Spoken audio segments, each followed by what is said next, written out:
Random గా road మీద పోయే వాళ్ళని ఇంటర్వ్యూ చేసినప్పుడు వాళ్ళ లోపల ఒక ఎమోషన్ కనబడతా ఉంది. అంటే మామూలుగా చెప్పొచ్చు కాంగ్రెస్ ఏం చేస్తలేదని చెప్పడం వేరు, దించేయాలన్నంత కోపంగా లేడీస్ మాట్లాడడం అనేది. ఎందుకంటే ఒక పక్కన మజ్లిస్ అవుట్లెట్ గా సపోర్ట్ చేస్తున్నది, కాంగ్రెస్ కు లాస్ట్ ఎలక్షన్స్ లో కూడా కొంత ముస్లింస్ మొగ్గు చూపెట్టారు. కానీ ఈసారి ఎందుకో బాగా వ్యతిరేకత కనబడతా ఉంది. మైనార్టీ ఓట్ల మీద చాలా ఆశలు పెట్టుకున్నది కాంగ్రెస్. మొన్న ఈ మధ్యనే హజారుద్దీన్ కూడా మళ్ళీ మంత్రిగా ఇవ్వడం, ఇదంతా కూడా ఏంటంటే మైనార్టీస్ లో వస్తున్న ఒక వ్యతిరేకతను కొంత డైల్యూట్ చేయడానికి ఒక ప్రయత్నం చేశారు. కాలేదు. కాకపోగా హిందూస్ వల్ల ఒక వ్యతిరేకత క్రియేట్ చేసింది అజారుద్దీన్ మంత్రి పదవి ఇవ్వడం. వ్యతిరేకత వల్ల బీజేపీకి అడ్వాంటేజ్ అవుతుంది కదా హిందూస్ లో. అంటే బీజేపీకి ఎప్పుడు అడ్వాంటేజ్ అయిందంటే పోటీలో సమస్థాయిలో ఉన్నప్పుడు. ఇక్కడ ఎట్లయిపోయిందంటే ఈ కాంగ్రెస్ ముస్లింస్ కు ఫేవర్ గా ఉండడం వల్ల కింద ఉన్న బీజేపీ కార్యకర్తలు, నాయకులు కాకపోయినా కార్యకర్తలు కానీ కొంచెం ముస్లిం వ్యతిరేకంగా ఉండే యూత్ ఉంటది బీజేపీలో. వీళ్ళంతా ఏంటంటే ఎట్లన్నా ఓడించాలా, మనోడు ఎట్లా గెలుస్తలేడు కదా అని చెప్పి బీఆర్ఎస్ కేసే ఆలోచనలు కొంత ఉన్నట్టుగా ఒక సర్వే సంస్థ చాలా క్లియర్ గా చెప్పింది. తర్వాత బిలియన్ కనెక్ట్ అని ఒక ప్రొఫెసర్ గారు తన స్టూడెంట్స్ తో సర్వే చేయించారు. అదైతే మజ్లిస్ కు వ్యతిరేకంగా కేసీఆర్ కు అనుకూలంగా ఆ సర్వే వచ్చింది. దాదాపు 64% బీఆర్ఎస్ కు అనుకూలంగా వాళ్ళు స్పందించారు. అంటే ఈసారి మైనార్టీస్ వల్ల కాంగ్రెస్ ఆశించిన స్థాయిలో అయితే రావు, వాళ్ళకు ఒక 40%, 45% కంటే ఎక్కువ వచ్చే పరిస్థితి లేదు. ఏది మైనార్టీలోనే 40-45 వస్తే మరి కాంగ్రెస్ మరి చిత్తుగా ఓడిపోతుంది. అట్లయితే అదే ఇవాళ అదే పరిస్థితి కనబడతాం భరత్. అంటే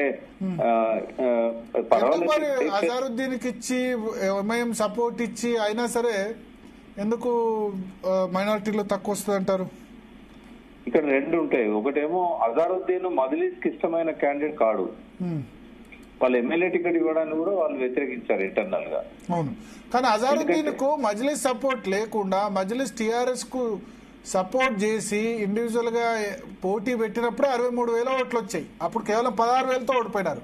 ఇప్పుడు అజారుద్దీన్, నవీన్ యాదవ్, అధికార పార్టీ, మజ్లిస్ సపోర్ట్ ఇవన్నీ ఉంటే ఇంకెక్కువ రావా?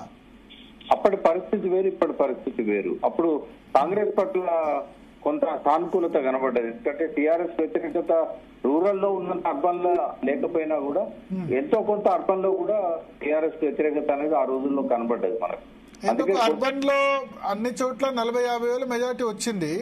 ఇక్కడ 15,000, ఇక్కడ 17,000 వచ్చింది. బికాజ్ ఏంటంటే మైనారిటీ ఓటు అజారుద్దీన్ పడ్డది, స్వయంగా ఆయన మైనారిటీ కంటెస్ట్ చేస్తున్నాడు కాబట్టి. అంటే ఇక్కడ పర్టికులర్ గా బస్తీలు ఎక్కువ ఉన్నాయి, రూరల్ తెలంగాణ ఇన్ఫ్లుయెన్స్ ఈ ఏరియాలో ఎక్కువ ఉంటది. ఇప్పుడు మీరు ఏ బస్తీకి పోండి అంతా వరంగల్, నిజామాబాద్, కరీంనగర్ వీళ్ళే ఉంటారు ఎక్కువ. కాబట్టి ఆ ఇన్ఫ్లుయెన్స్ కొంత ఉన్నది. అన్ఎంప్లాయిడ్ యూత్ కూడా వాళ్ళు చాలా క్యాంపెయిన్ చేశారు. వాళ్ళు గ్రామాలలో క్యాంపెయిన్ చేసినా దాని ఇంపాక్ట్ ఇక్కడ అర్బన్ లో పడింది. అయితే ఇక్కడ అజారుద్దీన్ పట్ల ఎందుకంత సానుకూలత ఉండదంటే ఆయన ఎలక్షన్ తర్వాత మళ్ళీ ప్రజల మధ్యకి వచ్చి ప్రజల సమస్యలు తీసుకొని కనీసం ఒక కార్పొరేటర్ ఎట్లయితే ప్రజల మధ్యలో ఉంటాడో ఆయన ఎమ్మెల్యేగా డిప్యూటీ అయిన తర్వాత ఆ రకమైన రోల్ ప్లే చేయాల్సిందే. బట్ ఎన్నడూ కూడా ఆయన ప్రజల మధ్యకు రాలేదు, వాళ్ళు ఇష్యూస్ పట్టించుకోలేదు, ప్రజలతో యాక్సెస్ ఉండదు. పొద్దున్న లేవగానే ఏమన్నా సమస్యల గురించి చెప్పుకుందామంటే ఆయన దొరకడు, ఆయన ఒక సెలబ్రిటీ, ఇట్లాంటి సమస్యలన్నీ ఉన్నాయి.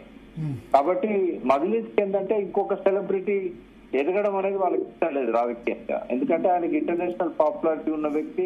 వాళ్ళు హైదరాబాద్ అంతా మా జాగీర్ అనుకుంటారు, ఇంకొక లీడర్ ఉండొద్దు ముస్లింస్ లలో, మా అన్నదమ్ములమే ఉండాలి, మా పార్టీ ఉండాలి, మేమే ఉండాలి. ఈయన అజారుద్దీన్ ఎవరో కాంగ్రెస్ అయింది. రెండవది ఏంటంటే ఆల్రెడీ స్వతహాగా ఆయన ఒక సెలబ్రిటీ. అటువంటి వ్యక్తి రాజకీయంగా ఎదిగినట్టయితే వాళ్ళకు ఒక పవర్ సెంటర్ ఇంకోటి అయితే మైనార్టీస్ లో అనే భయం వాళ్ళకు ఉంటది. వాళ్ళ ఆకాంక్షలను దృష్టిలో పెట్టుకొని ఈసారి రేవంత్ రెడ్డి అనే టికెట్ ఇవ్వలేదు. లేకుంటే అంత దగ్గర దాకా వచ్చిన క్యాండిడేట్ ను ఏ రకమైన సంకోచం లేకుండా ముందే డిక్లేర్ చేయాల్సిన పరిస్థితి ఉండే. కానీ రేవంత్ రెడ్డి ఆ నిర్ణయం తీసుకోపోవడానికి మజ్లిస్ అనేది అడ్డుపడ్డదని చాలా క్లియర్ గా మనకు తెలుస్తా ఉంది. ఇప్పుడు ఎప్పుడైతే ఆయనకు మంత్రి పదవి ఇచ్చారో డెఫినెట్ గా మజ్లిస్ అనేది బీహార్ లో తిరుగుతున్నారు తప్ప ఇక్కడ వాళ్ళు ప్రచారం చేయట్లేదు. ఇవన్నీ చూస్తున్నప్పుడు ఏంటంటే మైనార్టీలలో వాళ్ళు పెట్టుకున్న ఆశలు అనేటివి అమ్మాయిస్తున్నాయి. అజారుద్దీన్కి ఇవ్వడం వల్ల బీజేపీ వాళ్ళు కూడా హ్యాపీగా లేరు, వాళ్ళతో పాటుగా కింది క్యాడర్ కూడా హ్యాపీగా లేదు. ఒకవేళ వాళ్ళు మేము గెలవట్లేదు కదా, ఎవరికి వేస్తే బాగుంటుంది అంటే కాంగ్రెస్ ను ఓడించాలనేది కింది క్యాడర్ లో కనబడతా ఉంది మనకు. కాబట్టి హిందూస్థాన్లో కూడా కొంత పోలరైజేషన్ రావడానికి కారణమవుతుంది. ఓకే, బండి సంజయ్ క్యాంపెయిన్ బీజేపీకి పనిచేయలేదా? కొంత ముందు నుంచి ఆయన వచ్చి ఉంటే క్యాండిడేట్ ను ముందే డిక్లేర్ చేసి ఆయన ముందు నుంచి వచ్చి ఉంటే బాగుండేది. బట్ ఆ స్థాయిలో ఆ ప్రచారం జరగలేదు. కేవలం 2 days ముందే ఆయన ఫీల్డ్ మీద మనకు కనబడ్డాడు. కొంత ఉంటుంది, ఆయన ఇంపాక్ట్ కొంత ఉంటుంది, లేదని నేను అనను, కానీ ఆ పోలరైజేషన్ కు అది ఉపయోగపడ్డది కొంత వాళ్ళకి. ఓకే, పోలరైజేషన్ అంటే కొంత ఓట్లు బీజేపీకి ఇంకా అడిషనల్ గా పడే అవకాశం ఉంటుంది. మీ ఉద్దేశం ఏంది? బీఆర్ఎస్ గెలుస్తుందా? ఇప్పుడైతే అట్లే కనబడుతుంది. ఎంత ఉండొచ్చు సార్, మెజారిటీ ఎంత ఉండొచ్చు? నేను 6 to 8% అనేది మినిమం ఉంటుందని అనుకుంటున్నా. ఒకవేళ సైలెంట్ ఓటు మీద ఏ ప్రభావం చూపెడుతుందంటే ఎవరు గెలుస్తున్నారు అనేది ఒక ప్రధానంగా ఉంటుంది. రేవంత్ రెడ్డికి 2 రోజుల నుంచి ఆయన ఫ్రస్ట్రేషన్ ఏదైతున్నదో బహిరంగంగానే వ్యక్తం అవుతున్నది. పైకి మా క్యాండిడేట్ గెలుస్తాడు, నేను ఇంతకుముందు చేసిన ప్రిడిక్షన్స్ అన్ని కరెక్ట్ అని చెప్తున్నా కూడా ఆయన అజారుద్దీన్ కు మంత్రి పదవి ఇవ్వడం అంటేనే ఒక భయం అనేది వచ్చింది అనేది. తర్వాత క్యాంపెయిన్ లో కూడా కాంగ్రెస్ ఇవాళ అప్పర్ హ్యాండ్ లేదు, బీఆర్ఎస్ అప్పర్ హ్యాండ్ ఉంది. ర్యాలీస్ కూడా వాళ్ళే బాగా సక్సెస్ అవుతున్నాయి. ఇవన్నీ చూసినప్పుడు ఏంటంటే ప్రజల్లో ఒక ఆలోచన మాత్రం కాంగ్రెస్ గెలిచే పరిస్థితి లేదు అనేది ఎప్పుడైతే వస్తుందో ఓ 10 to 15% సైలెంట్ ఓటు బీఆర్ఎస్ కి యాడ్ అవుతుంది. ఇప్పుడైతే 6 to 8% లో బీఆర్ఎస్ ఉంది.